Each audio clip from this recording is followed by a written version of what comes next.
பபிஸ் kitchen.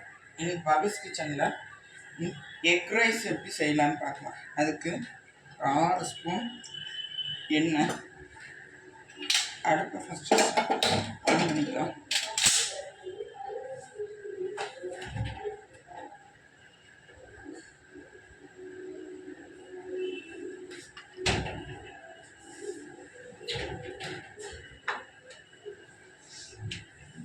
எண்ணெய் சூடாகிடுச்சு. நம்ம 1 spoon கடுகு வந்து போடலாம்.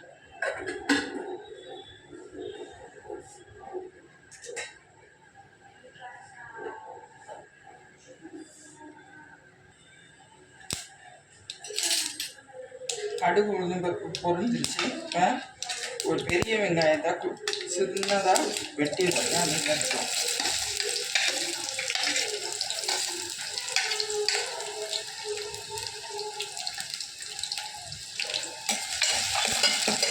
நல்லா நிறம் மாற வெங்காயத்தை நல்லா வதக்கிக்கணும். நல்ல வெங்காயம் வந்து நிறம் மாதிரி வருது. நல்லா இந்த மாதிரி வதக்கிக்கணும். இப்போ 2 சின்ன தக்காளியை வெட்டி வச்சுருக்கேன். அதுவும் சேர்த்துக்கணும்.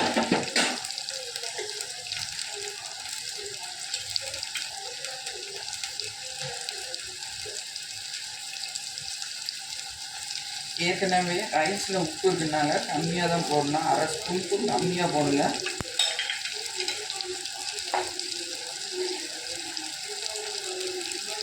சின்ன ஸ்பூன்னால 2 ஸ்பூன் போடுறேன்.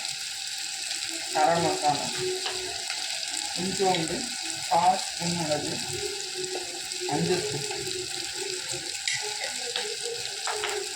காரம் வேணும்னா மட்டும் 1/4 ஸ்பூன்லதுக்கும் குறைவாக தனி மிளகாய் பொடி. இதை நல்லா வதக்கிக்கணும்.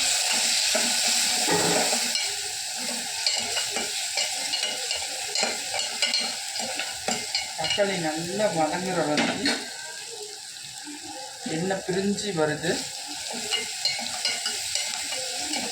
இந்த ஸ்டேஜில் நசுக்கி விட்டால் நல்லா நசுங்கணும் தக்காளி. இந்த ஸ்டேஜில் ஒரு முட்டை இல்லை 2 முட்டை கூட போடலாம். நான் ஒரு தட்டை செய்கிறேன், அதனால் ஒரு முட்டை போடுறேன்.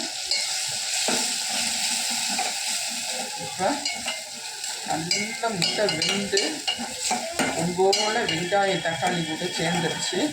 இந்த ஸ்டேஜில் வடித்து வச்சுருக்கிற சாதத்தை சேர்க்கணும். இப்படியே இருக்கிறது தெரியாமல் வதங்கணும். நல்லா கிண்டி விட்டுட்டு அடுப்பை ஆஃப் பண்ணிடும். சூடாக சர்வ் பண்ணனால நல்லாயிருக்கும். அதனால் பவுலுக்கு ட்ரான்ஸ்ஃபர் பண்ணிக்கிறேங்க. முட்டை சாதம் ரெடி. மறக்காமல் லைக் பண்ணுங்கள், கமெண்ட் பண்ணுங்கள், சப்ஸ்கிரைப் பண்ணிக்கோங்க. Bye friends. இன்னொரு வீடியோவில் சந்திப்போம்.